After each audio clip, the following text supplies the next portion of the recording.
Good morning, good afternoon to everyone, and thank you for joining. We have a very healthy participant today. I can already see more than 150 odd participants. Very interesting topic on a hitchhiker's guide to building a digital bank. Some very interesting panelists with years of experience. I would like to welcome Balaji from ICICI Bank, Sean from OakNorth, Jitendra Gupta from Jupiter, Myles from Mambu, and Mandar from Microsoft. Thank you everyone for taking time out. We'll do a quick introduction first on, we're doing this under the aegis of the Mumbai FinTech Hub. The Mumbai FinTech Hub is based in Mumbai, backed by the government of Maharashtra to implement the state's FinTech policy. And since its inception, the Mumbai FinTech Hub has fostered next generation innovation and has been a catalyst for growth of the FinTech ecosystem in India. It's recognized as one of the leading global hubs in the world and has represented India at various international forums and endeavors towards collaborating with global hubs to benefit the FinTech community as a whole.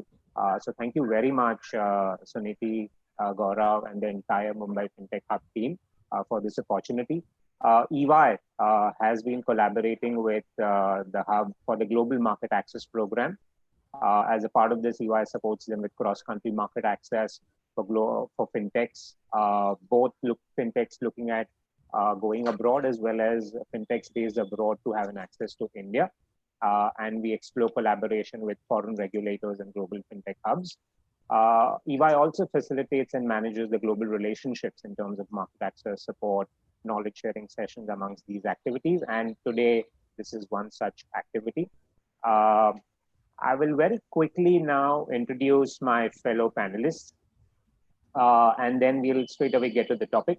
So first, I would like to introduce Sean Hunter, the CIO at OakNorth, one of Europe's fastest growing startups, dedicated to providing tech-enabled debt finance for SMEs as they grow and scale up. Sean is also an advisor to entrepreneurs at Antler, the social impact startup Kamai, and is on the editorial board of the Journal of Digital Banking. He has also contributed a chapter to the RegTech book, Willy Press, and is a co-author of 2 patents in the field of anomaly detection. Thank you, Sean, for joining us. Appreciate. Thanks very much for having me. Thank you. I'll now introduce Balaji. Balaji is the Chief Technology Officer at ICICI Bank. He has an overall experience of 30+ years in the areas of finance and accounting, customer service and operations, collections, information technology, underwriting, and claims, pretty much spanning the entire financial services as well as insurance. He's worked in various organizations like ICICI Prudential, Hindustan Aeronautics, Royal Enfield, Bharti Airtel, and Reliance Communication, and has been in senior management positions for more than 15 years. Thank you very much, Balaji, for taking time out.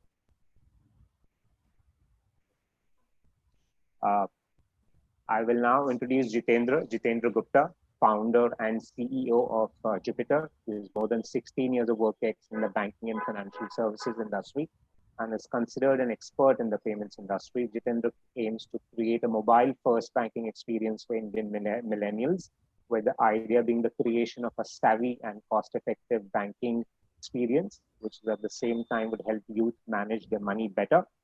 Before Jupiter, Jitendra has been the founder of LazyPay and CitrusPay, and was also the MD of PayU in India. Thank you, Jitendra, for joining us. Thanks, Nilesh. I'll now introduce Mandar Kulkarni, leads the Partner Cloud Solution Architect team at Microsoft, responsible for the entire partner ecosystem and technical readiness, capability building, and solution architecting. Mandar is an expert in the areas of cloud, data center, IT service management, and the entire business continuity planning. Over the last few years, his core focus has been on machine learning, artificial intelligence, and security, and he has delivered complex IT solutions for large organizations in India and overseas over the past 20 years. Thank you, Mandar, for joining us, and welcome. Yeah, Nilesh. I'll introduce Myles Bertrand, is Managing Director at Mambu for APAC. Myles is an experienced senior leader with a broad range of experience and skills, including business development, customer relationship management, product management, and risk management. Myles has over 20 years experience in software solutions with key strengths in payments and transaction banking. He's worked across several industries, including banking, retail, wealth, insurance, telecommunications, and sports. Thank you, Myles, for joining us and taking the time out. Thank you for the welcome. It's a pleasure to be here. Thanks, Myles. I'll do a quick introduction about myself. Nilesh Nakaria, partner with EY India. I lead the technology transformation practice for financial services. Been in the industry for the past 20 years. And my professional experience and expertise extends to providing primarily technology consulting services to leading banks, non-banking finance companies, and insurance companies. I've led various digital and fintech transformation projects with financial services organizations in India, and I'll primarily be the host for this session over the next 1 hour. So thank you everyone for joining. It's a pleasure. We'll straight away dive into the topic now, and I'll straight away would like to ask Balaji, for a large and established bank like ICICI, how do you really reimagine products, offerings, services for a digital world? Balaji, over to you. Balaji, you're on mute. Thanks, Nilesh, and thanks for inviting us for panel discussion. For ICICI Bank, we have been working on digital for a pretty long time. And today, around in last few months, because of the lockdown and other corona-related issues, we have been having very few walk-ins to our branches. Our walk-ins to our branches have dropped quite a bit. Though we have been doing quite a bit of transactions already digitally, the digital transactions in the last few months have actually gone up as a proportion as far as the banking is concerned. For the banking industry, I would say that at this point of time, roughly, when I was speaking to some of my colleagues in the other banks as well in India, less than 2%, 3% of the transaction at this point of time happens out of branches, which is a physical presence. Rest of it happens out of either digital or non-physical presence. So which puts a tremendous pressure on IT systems per se, but it's a huge opportunity for the customers. So we in the last few months, the last few years also, we have been working on how do we provide the banking service in an instant basis without physical presence. We have been working on it for quite some time. So almost all products which the bank is dealing, we have now come with something called ICICI Stack, which means things can be done without physical presence. Almost the entire banking can be done. We have done the entire banking out of that. And even our regulators have come out with relevant regulations in the last few months by allowing video KYC, where without physically being present, even a KYC can be done for individuals. And we as a banking industry and as a bank, as ICICI Bank, we have used that quite a bit in the last few months. So in the last 4 months, to be precise, we have launched ICICI Stack, which covers the entire area of banking, be it retail, be it business, be it I mean, any segment of the customers. How can they do the entire banking without even stepping into a bank branch? This we have done, and it's been successful in the last few months.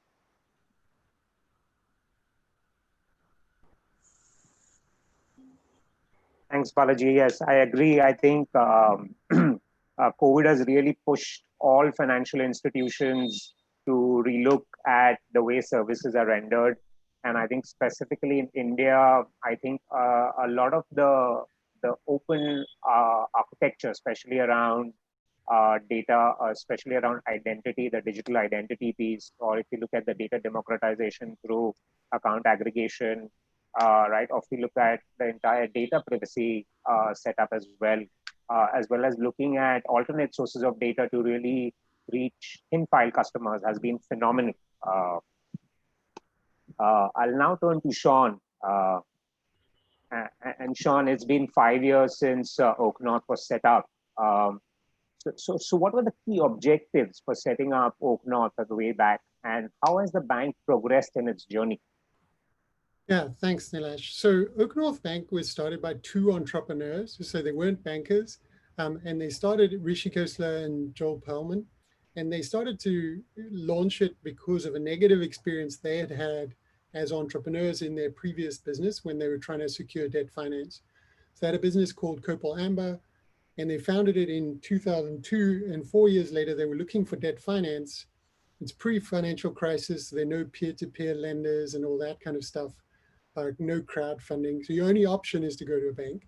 And even though they had a profitable business with good cash flow, a really great client list of top international banks and so on, none of the commercial banks were willing to lend to them without having property as collateral.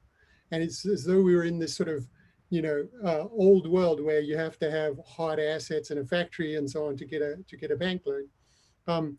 And so, if you think historically, credit managers, branch managers of banks would have had decision-making power, but that got changed to a centralized model, and where all the credit decisions were taken centrally. And the bulk of tech investment has gone into small corporate lending. So you've got Cabbage, iWalker, and Financial, and all those who are focused on small corporate lending, which is like a credit score-based, highly automated approach. But the challenge for commercial lending is how do you lend to businesses that are too big for that, but are too small for the large players to be interested in talking to? And so this is a blind spot for many banks, and they have a very rigid product set in that space. And so that was the gap they were set out to address with the bank. And they believed that with technology, you could improve the experience for both the bank and the borrower and ensure better credit outcomes. So that was really this heart of what we were trying to prove. So OakNorth Bank was launched in 2015. It's the fastest growing business in Europe, according to the Financial Times. Performance metrics put it in the top 1% of banks in the developed world with very, very good ROE, an efficiency ratio run rate of 26%, a net promoter score of 80.5%, 80.5, so it's very, very high, far higher than a regular bank. And it's profitable business. Last year, we reported pre-tax profits of 65 million pounds. We started licensing the platform we developed to enable that bank to succeed.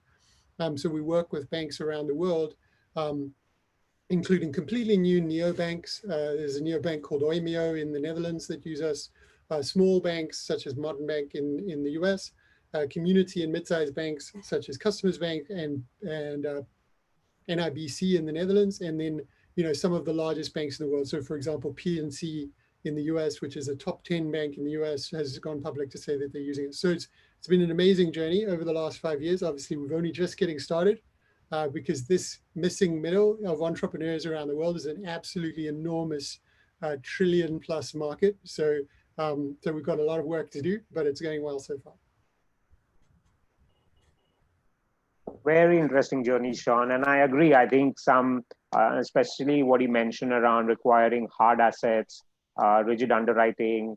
I think a lot of the focus now is moving away from collateral-based lending to actually cash flow-based lending. And that means that you need to understand your prospects and your customers that much more better over a period of time and being able to take a decision basis the kind of cash flow needs that they have. Thanks, Sean. Jitendra, I'll now turn to you, and I think you're exactly trying to solve some of this, though in the Indian context, right? And you've been successful at setting up and running payment companies. What are your key aspects you think are going to be different in setting up of a digital bank vis-a-vis the successful ventures that you have set up earlier? Sure. So Nilesh, if you look at it, like my past stints were more around payments and lending, and the way I see that payments and lending were more like transactional in nature, and where consumers sort of has those interactions with you, but they have no affinity to you, in my view. So they sort of look for what is best for them there. But I think when it comes to banking, I think this is a pure relationship business, and where consumer is not sort of changing his bank account every day because there is an offer going on or there is a discount going on new bank deals or offers, something like that. So one has to take a very fundamental approach in terms of this whole thinking through digital banking. The fortunate part for India and unfortunate part for new entrepreneurs is that in India, payments is like very sorted now. So I think this is the most seamless thing or the best possible thing in the world you can find out in India. So the question is, how do you do things better? And I think the way I look at things is there are actually many opportunities, and I'll give you just an example.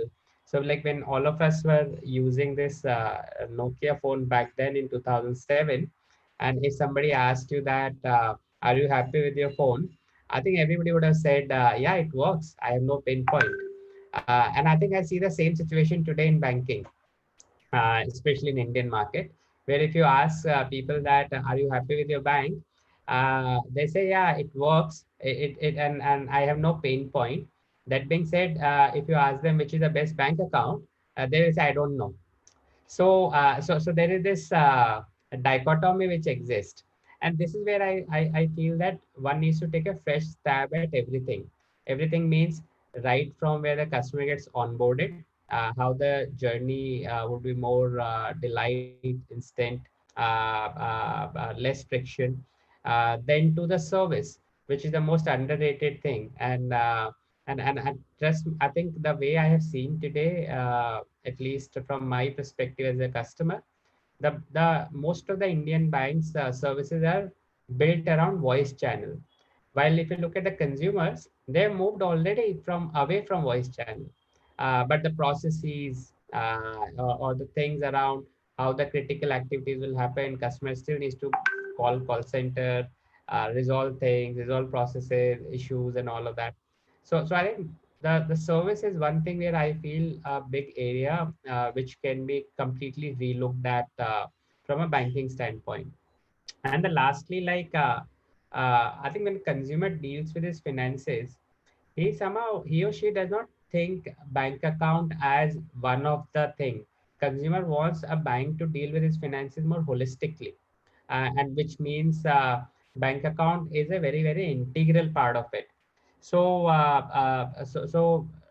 what I have seen generally in Indian market or anywhere in the world for that matter, I think the banks look at the products individually, and then they try to sort of push the product down to the customer. Well, if you look at a customer's life, the customer doesn't look at product individually. They look at where they are in their financial life cycle and which product is relevant for them from their financial life cycle perspective. So I think the offering, in my view, have to be more contextual rather than just push-based offering. And second, the banks will have to take more role of an advisor to the customer for their financial journey, rather than saying that, hey, I'm selling you the lowest interest rate personal loan, take it from me, or I'm selling you the best insurance policy in the world, take it from me. So I think that's how I see that the fundamentals will have to be challenged, the way it was challenged in the telephone industry in 2007, where you have to bring in altogether new experience rather than saying what incrementally better I can do. So I think that's the way I'm taking a stab at it.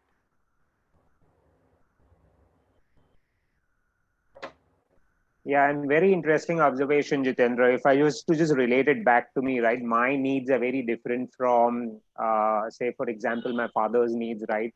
More than 70 years old, the way he wants to interact with the bank and the way he expects the bank to respond back to him is so different than the way I would want it, right? But I think those experiences are something that's really the banks need to differentiate on basis their customer sets, basis their gender, their age, and the different needs that they would have. Right. I'll now turn to Myles, and Myles, you run a globally successful fintech company, challenged a lot of existing players, and many companies have leveraged your platform to build digital banks. Right. So what are the different approaches that you have seen firms use to build and operationalize a digital bank in your experience? The short answer is there's lots of different approaches, but the longer answer is Mambu's in quite a unique position. So we currently have about 300 deployments across 63 countries, and we have an incredibly diverse customer base. I'm proud to say my colleague Sean on the call with me today is OakNorth is a customer of Mambu, but we range from sort of very small microfinance businesses up to very large tier ones, which are trying to reinvent who they are. And the interesting thing is that the approaches can be incredibly diverse depending on what type of organization you are.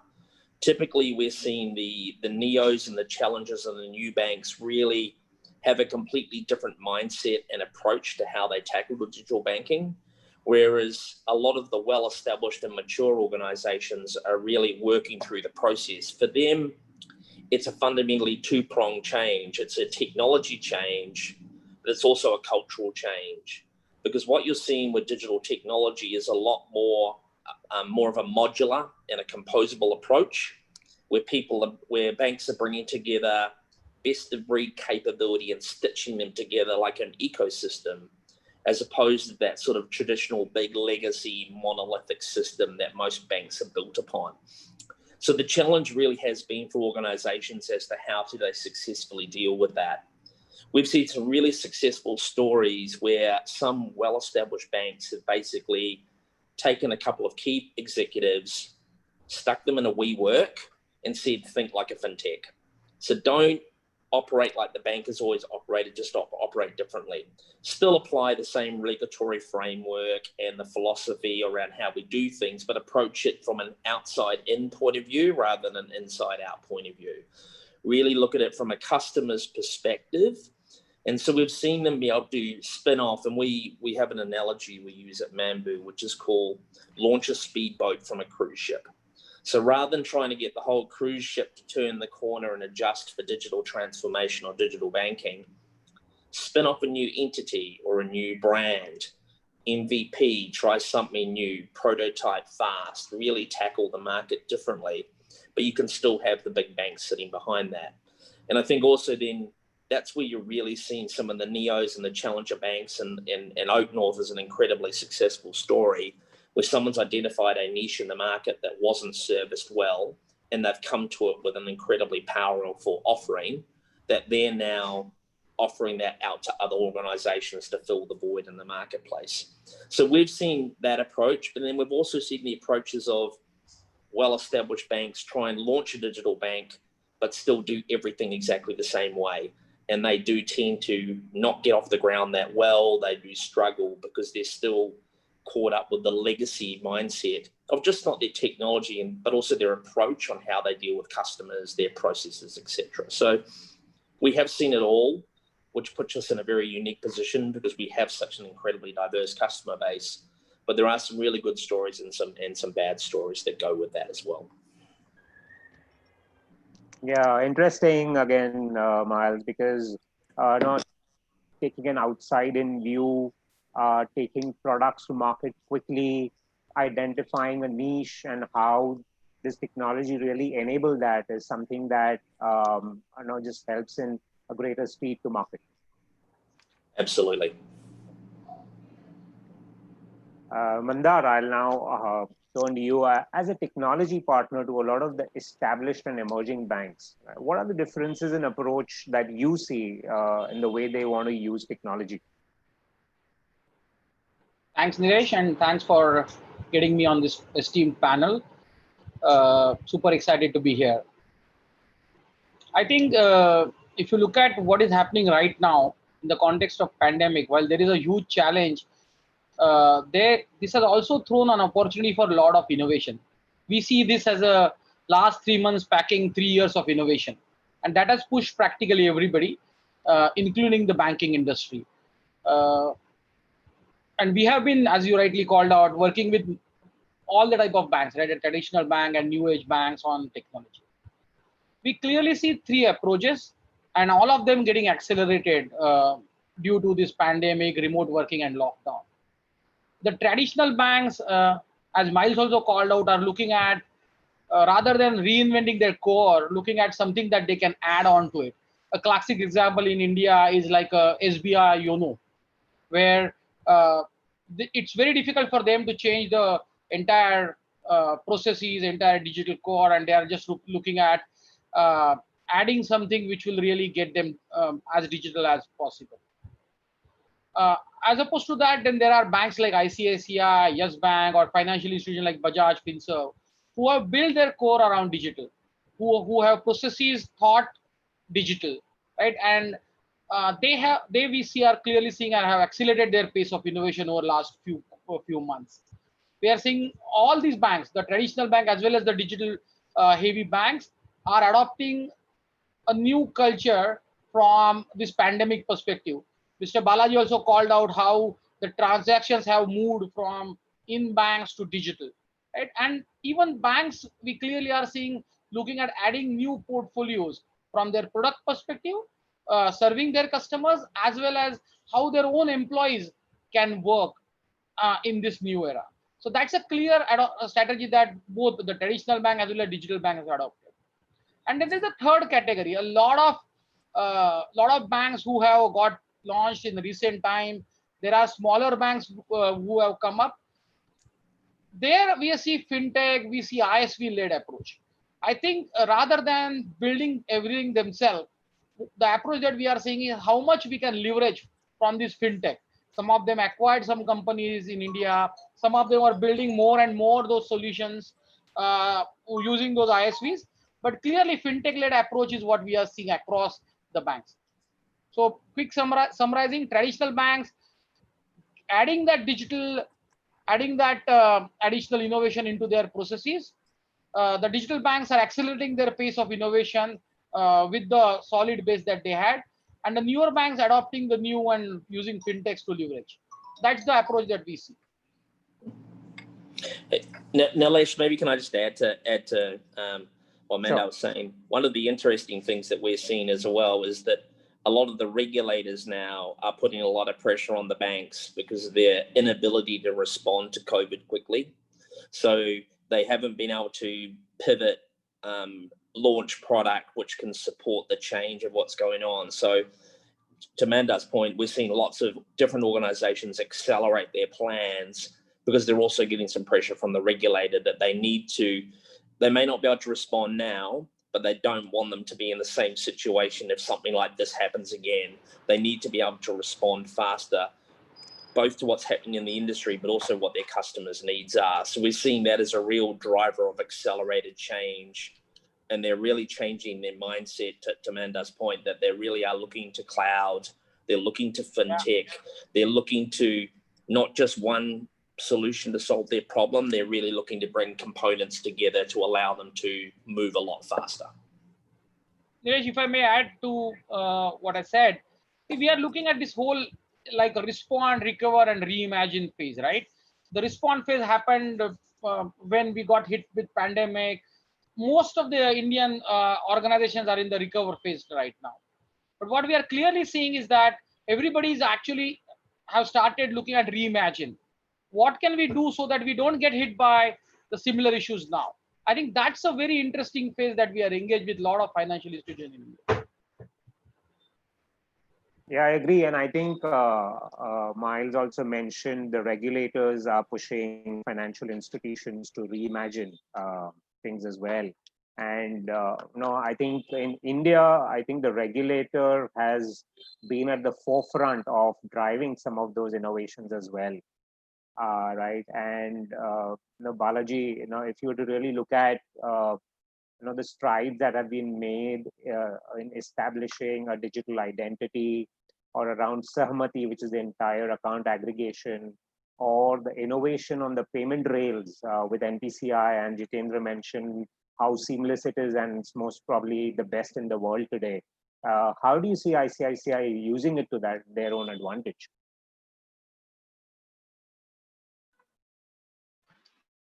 I'm sorry, I was in mute. We have been forefront in using that, and Jitendra was right that in India, we have reached a reasonably good level of payment ecosystem at this point of time. Thanks to many of these measures, like UPI and lots of regulations also which favoring that. So we have been very closely working with the NPCI. Account aggregation is almost there, and we would be using that to a great advantage. If a person enters the banking system, other entities within the industry can start using that, so that the customer gets a very seamless experience in transacting with various banks.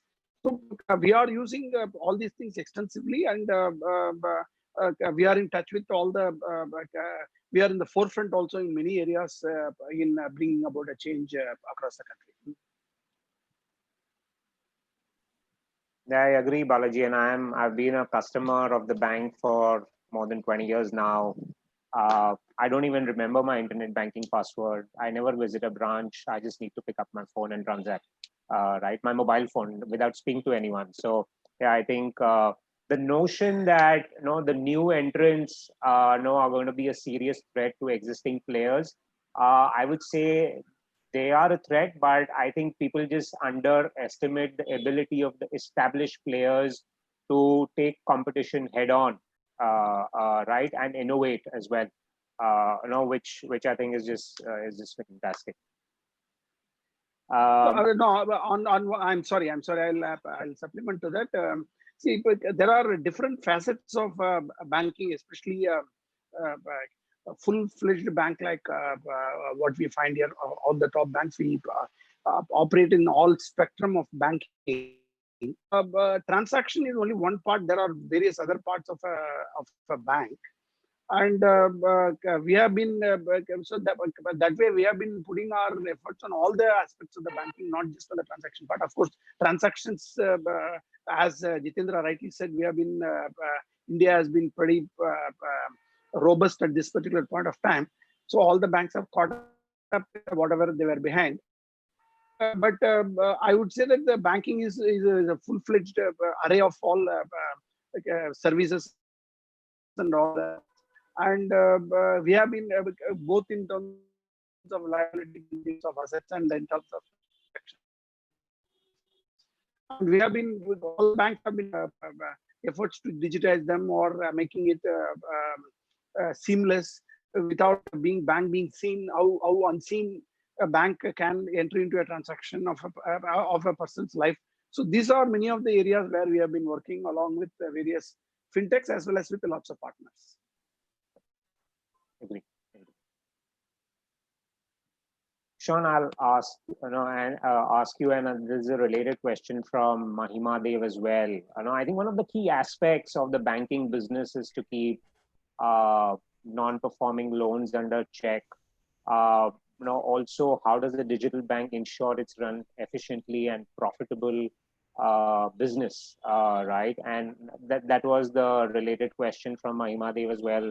That how do you really ensure that it's a profitable operating model? Happy to hear your thoughts. You talked about a pre-tax £65 million profit, which is great, and for a bank which has just been 4 or 5 years in the making now. So your thoughts on that? Yeah, so I mean, OakNorth is very unusual in that it's never had a credit loss, and that includes through this current crisis. And we've had 5 years of trading.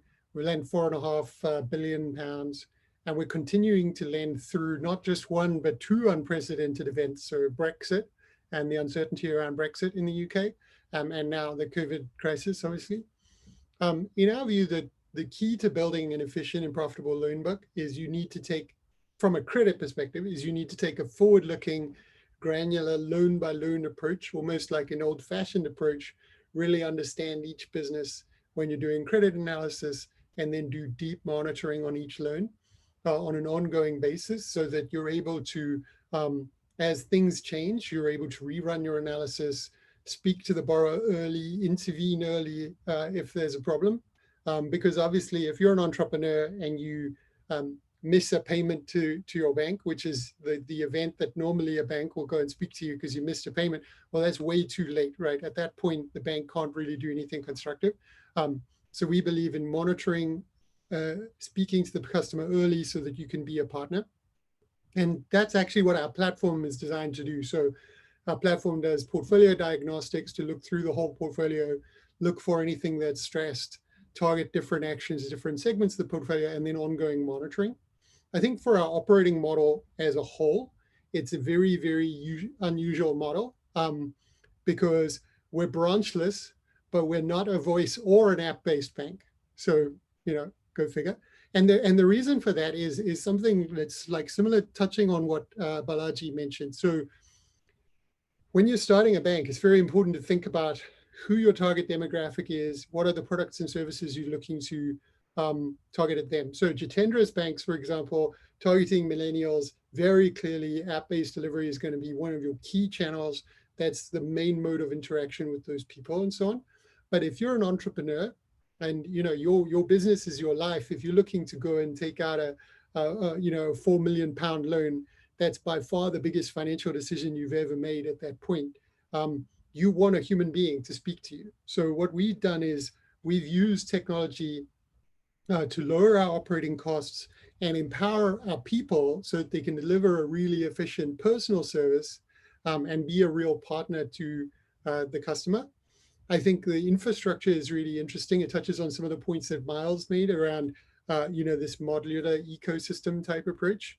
We're a fully cloud-based bank. We were the first in the UK to be 100% cloud hosted using Mambu and others. And this ecosystem approach helps to reduce vendor lock-in, which obviously helps you when you're trying to reduce your operating cost. It also means it forces you to sort of rethink your products and services to target your target customer. And you can actually find a lot of simplicity in your operating model. So for example, we want to fund our balance sheet. So we've figured out a very, very simple set of savings products that we can offer to help fund our bank. We don't do a full suite of services. Obviously, if you're ICICI, you kind of have to. You've got a massive franchise, so it's a much more challenging problem. But for us, we just want a lending product for entrepreneurs and then a simple set of retail savings products to fund those. So we don't do transaction banking. We don't try and offer any kind of current account and so on.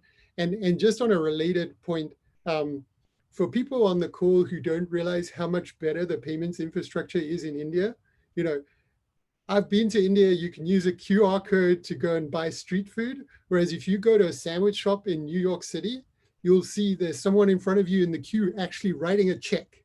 In the 21st century, writing a check to pay for a sandwich for like $2. It's unbelievable how archaic the payments infrastructure is in other countries. You just would not believe.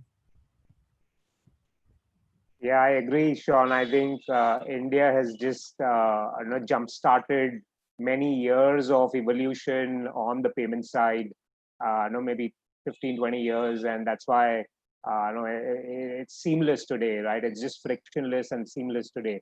And I think that's also powering a lot of the innovation as well in a lot of the financial products.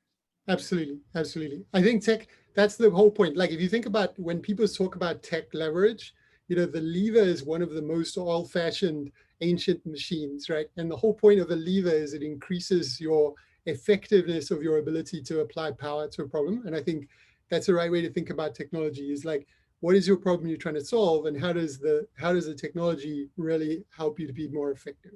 Yeah. Could I just add, I think and Sean's story is a great story. There's another one, another Mambu customer, but they basically wanted to target SME lending. And what they did though was they used the same credit policy, the same regulatory framework, but they decided to really use technology as an enabler for them. And they moved to a process that instead of taking them 4 weeks to approve a loan, they got it basically approved in 15 minutes and funds distributed in 24 hours. Now, that's a great use of technology. But the most interesting fact for them was the fact that their losses or their bad loans have gone down because they didn't actually, through the origination process, they didn't have bits of paper and a 4-week, a massive amount of human intervention. So they've actually got a better book by applying just the normal standard bank credit decisioning policy and process, but they just actually took the humans out of the origination process, and it's been a better experience for them. And so I think that was just changing their thinking and changing my point about changing their culture has actually been a better outcome for the bank. Yeah, and just to build on that point, that is definitely something we've experienced at OakNorth. So one of the main focuses we have is to try and make the process more efficient, not only to reduce our costs, but to have a better customer experience. But one of the things you find is if you speed up the process, you do get better credit quality, and it's counterintuitive, but the reason is this. Imagine like you're an entrepreneur and you're trying to go and get a loan to fund a development project. Like say you want to build a building or something, right? So you found the perfect spot to build your hotel or whatever it is. And you go to the bank and they say, okay, it's going to take 6 months to approve a loan. Well, if that's the case, you'll lose your site. Someone else will buy the land and you don't get to build your building. And so what you find is, however, if you were able to turn that around in a week or whatever, then the person can make the offer on the place and build their business and so on. And so what you find is there are projects where they only exist if you're able to make the decision quickly. And so if you're able to make the decision quickly, by definition, you're able to make choices among a better set of projects, right? Because all the slow projects still exist, but you've got all these new projects which are time dependent. And therefore, it stands to reason, if you kind of follow through that chain, that actually by being quicker, you're able to have a better quality credit experience. And that's definitely what we found. And obviously, that's way, way better for the borrower because they'd much rather have a quick decision and they're able to then, do their project. Yeah, and quite interesting, right? Similar thing that Jitendra mentioned, that banking or finance is such an integral organization, may it be a organization or a large organization. And the banks have to be like advisors to their customers at times, facilitating what they're trying to do in their normal day-to-day lives.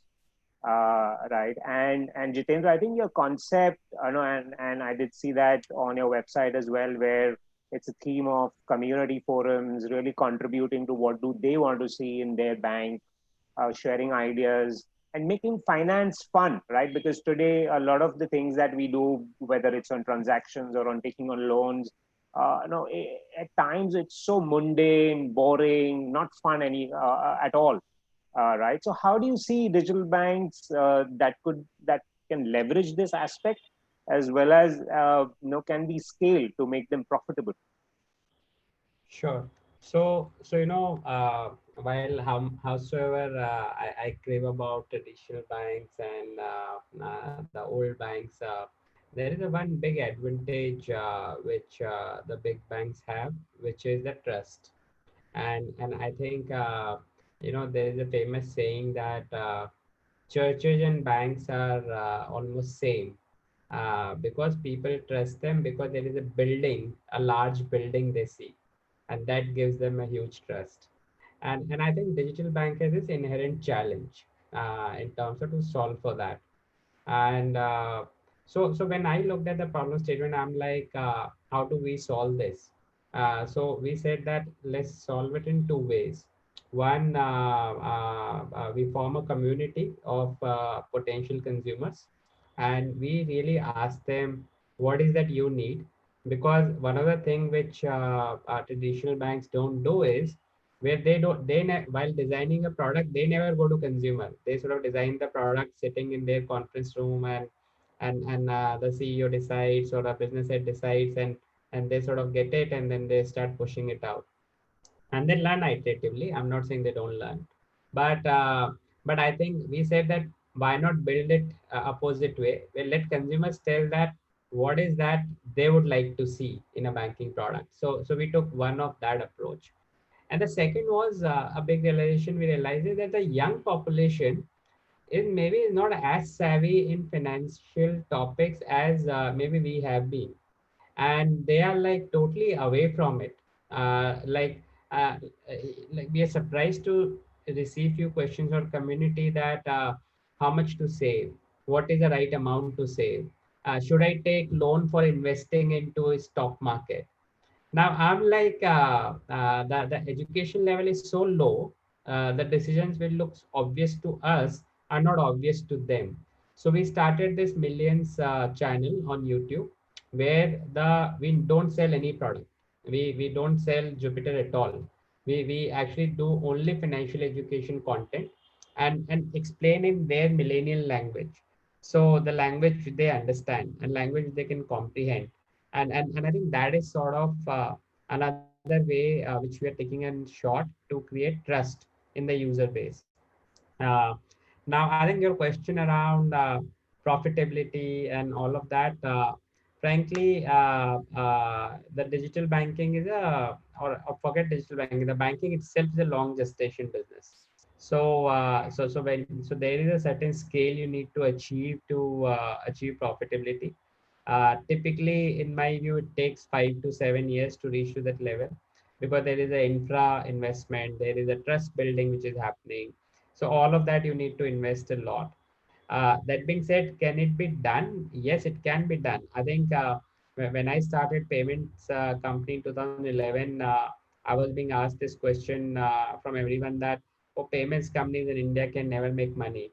And I think in 2018, we were the company who were making tons of money in payments.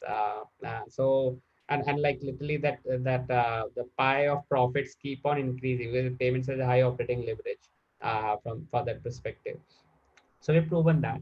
I think in banking, when I look at it, the only way one would be able to make money is how many relationships you have with the customer. Uh, and I think that the number of relationship per customer, the higher it is, higher your chances of making profits early. And I think that is the one of the very key metric we're going to look at it. And which will sort of give us the lower CAC around consuming new product, driving higher balances for that matter, because there's a higher amount of trust which consumers will have.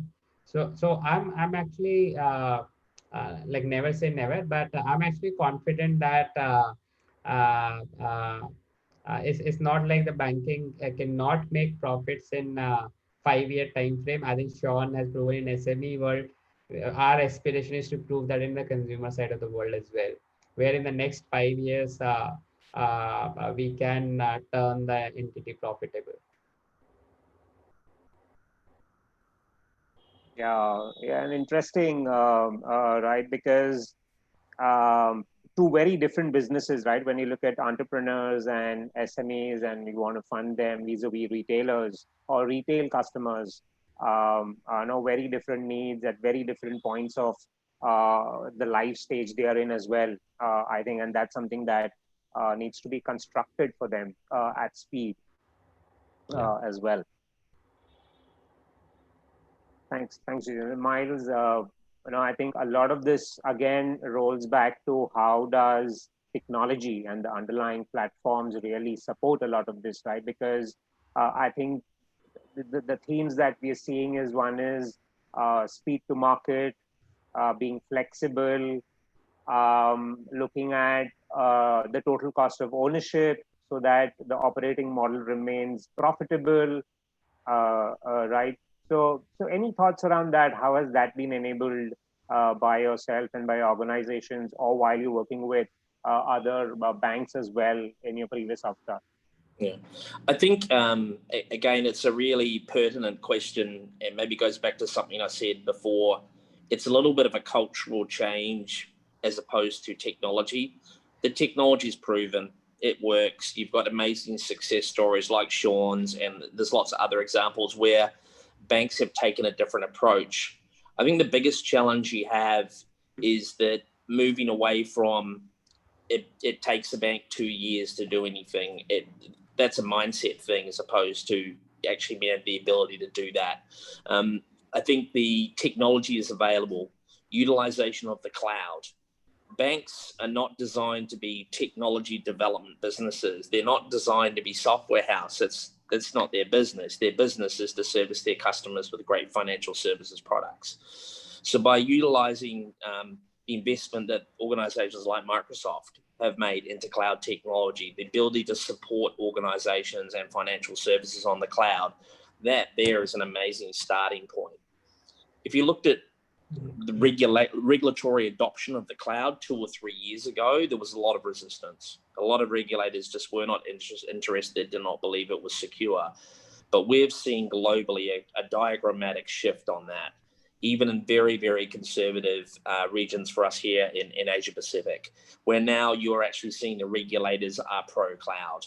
They really want the banks to actually stop running these massive kits of infrastructure in-house, having teams of 500,000, because they actually see it as a risk as well.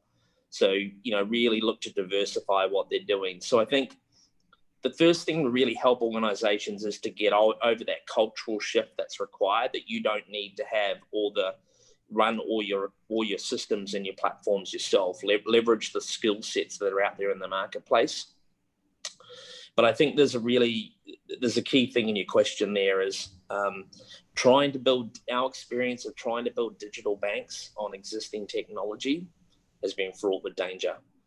We've really seen examples where banks have tried to launch on using the legacy tech and just put a digital wrapper around what they do, and they don't work.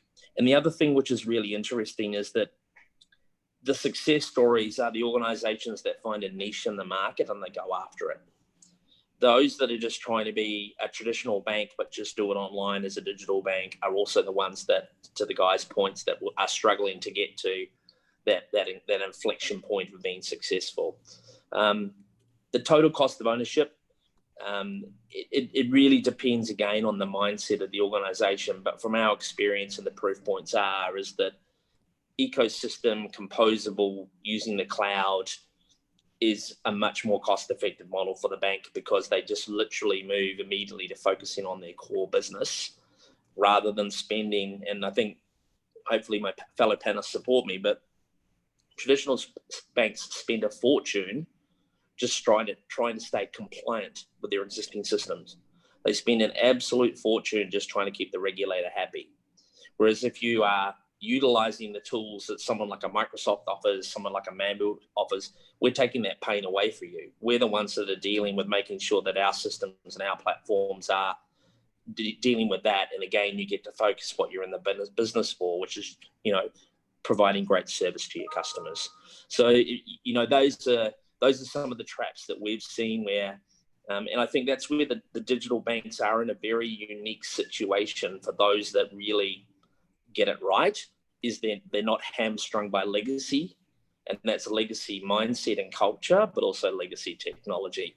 And it's great to see people, you know, big organizations like ICICI really thinking differently about how you do this, because those are the ones that we're seeing being super successful around the globe currently. Yeah, interesting. And I think it's also resonating with, you know, I mean, a couple of things. One is around data protection, data privacy, and the way regulations are emerging. And second is around the cyber threats as well. And I'm seeing a couple of questions on the question pane as well. And maybe, you know, I'll split that and I'll ask that both to Mandar and to Sean as well. But maybe first, Mandar, you want to maybe talk about what are you seeing from a cyber standpoint, given that there is a perceived notion that they're more vulnerable, the digital offerings are more vulnerable. What have you seen? Maybe you can talk about that, and then maybe Sean about the global regulations, especially around digital banks, something that would be good to get your insights on. So Mandar, first to you, and then Sean. Sure, Nilesh. So when we launched cloud in India about 5 years back, and started talking to a lot of financial services companies, cloud was a strictly no-no. This is about 5 years back, right? We put something on cloud, it's going to be more vulnerable, we are going to get hacked. But I think things have evolved over the last 4 or 5 years in India. People understand that if you're connected, you are vulnerable, whether you put that data in your own data center, whether you put on cloud. So it's really the conversation of how secure you can make. And I think that's where this whole transformation is happening. So people are now talking about how can I make my data secure through services, through identity, through all the innovation that is brought in. So the conversation has really shifted from where is my data to how I can make my data secure. And most of the conversation that we are having with these fintechs or banks or financial service institutions is around how we can help you make that data secure. And that's resonating pretty well, number one. Number two, most of them have now evolved the data standards as well, right? And even data privacy standard is going to soon be in India as well. So people have started segregating their data, and their applications also, they are looking at not as a my banking application. They are also looking at their application into these portfolios. What do I need to look at from a very, very confidential PII perspective as opposed to what is my other application data? So I think because of that, we see a much better conversation happening in financial services over the last couple of years. And as a result, you have seen a lot of banks, practically every bank has adopted cloud in India. Even the conversation that we had with RBI also published a paper in terms of what should be the strategy. They actually recommended hybrid as one of the strategies to look at from the cyber threat perspective, right? There are systems that you can actually leverage the security that is provided by cloud to deploy there and then put some of the core systems with you. So I think that evolution of thinking everything within my four walls is protected and everything outside is not protected has changed a lot. The conversation has evolved to how I can make it secure rather than just drawing the line. Thanks, Mandar. And I'm just conscious of time. I think we have a last couple of minutes.